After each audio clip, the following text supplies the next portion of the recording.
Estamos de volta com a nossa formação, o nosso programa Abra a Porta São José, hoje refletindo sobre a realidade social, política e religiosa na época de São José.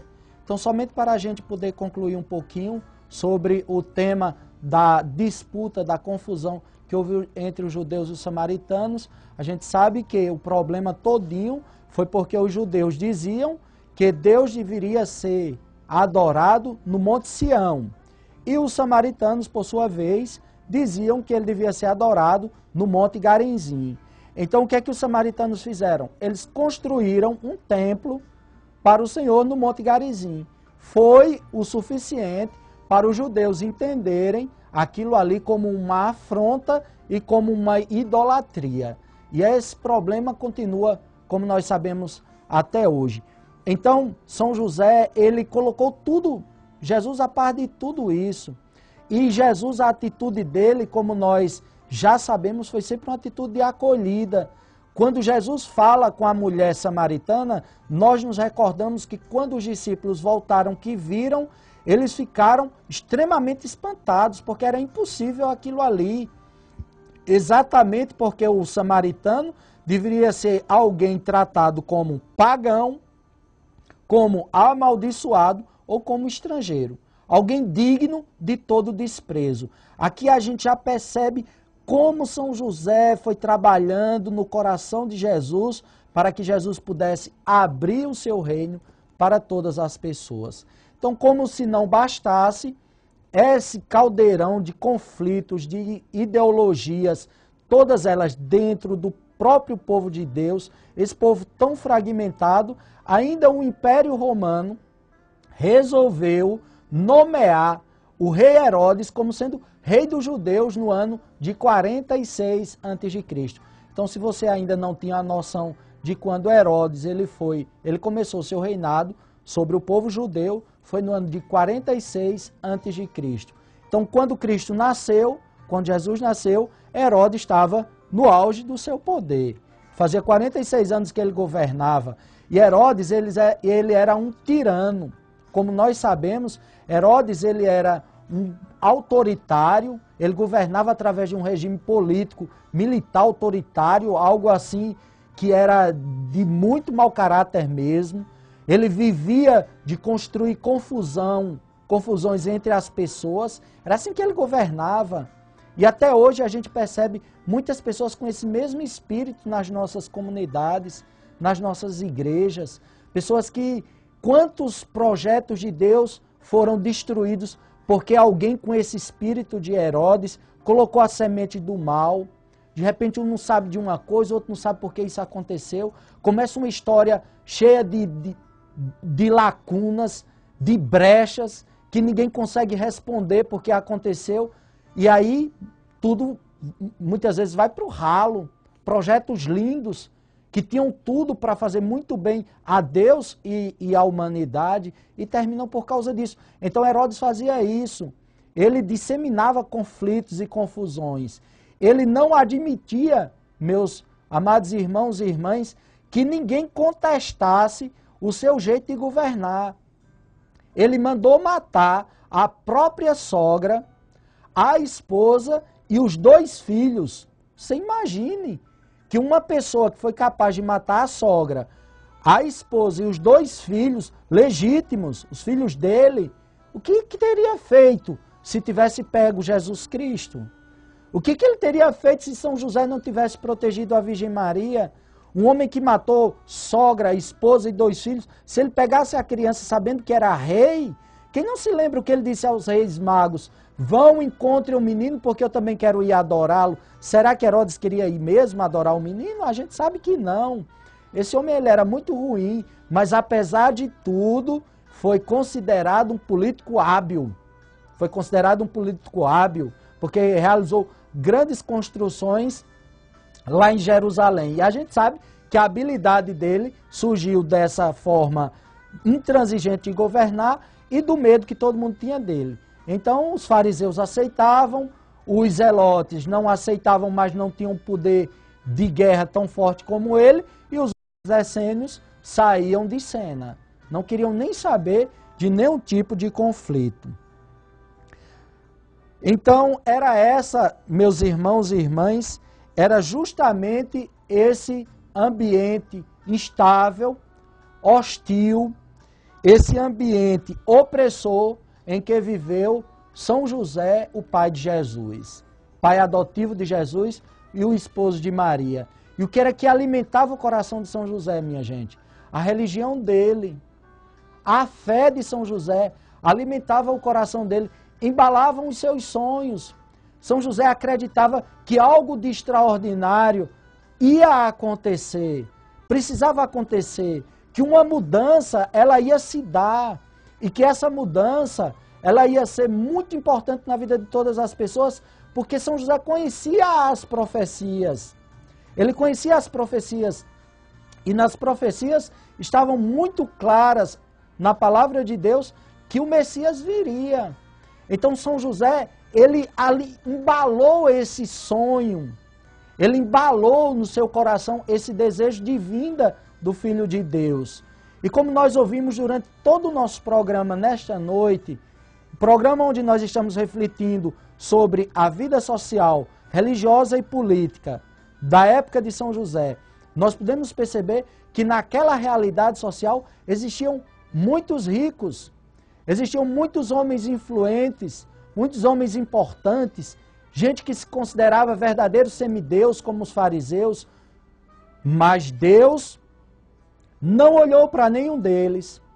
No meio daqueles homens fortes, violentos, muitas vezes bem faladores, bem conhecedores da palavra de Deus, estava ali no meio alguém anônimo, um homem simples, que não era nem notado pela sua sociedade. Estava ali São José. E é importante nós termos cada vez mais a consciência que Deus não se sentiu atraído por nenhum dos poderosos da época de São José. Nenhum atraiu o olhar de Deus. Só quem atraiu o olhar de Deus, querido peregrino, peregrina de São José, foi o humilde carpinteiro São José. Esse atraiu o olhar de Deus. E além de atrair o olhar de Deus, nós sabemos que ele despertou no coração de Jesus o desejo de se tornar filho desse carpinteiro. Uma coisa é você ser filho biológico. Uma coisa é o direito que você tem da paternidade, é o direito que você tem de filiação. Você nasceu ali. Aquilo ali já é algo automático. Outra coisa é dizer assim, ele escolheu ser filho. Ele escolheu ser filho. Jesus Cristo decidiu ser filho de São José. Ele admirou tanto a São José, Deus admirou tanto a São José, que Jesus quis se submeter ao coração de São José. Então você pensa, que coração espetacular esse coração de São José, que atraiu o próprio Deus, que vida maravilhosa e escondida, Deus preservou a Virgem Santíssima, Deus preservou São José de todo tipo de bajulação, de todo germe de vaidade. Então São José era alguém que não aparecia na nossa sociedade. Nós sabemos que dos santos ele é o único que não deu uma palavra, não escreveu uma linha. Então, esse santo espetacular que a gente pede no nosso programa, abra você a porta a São José, ele atraiu os olhares de Deus, ele atraiu o coração de Jesus, ele foi preferido entre todos os grandes da terra para revestir-se da filiação e assumir a condição humana e social de Jesus. Então ele foi o grande orientador da condição, como nós sabemos, Jesus Cristo é verdadeiro Deus e verdadeiro homem.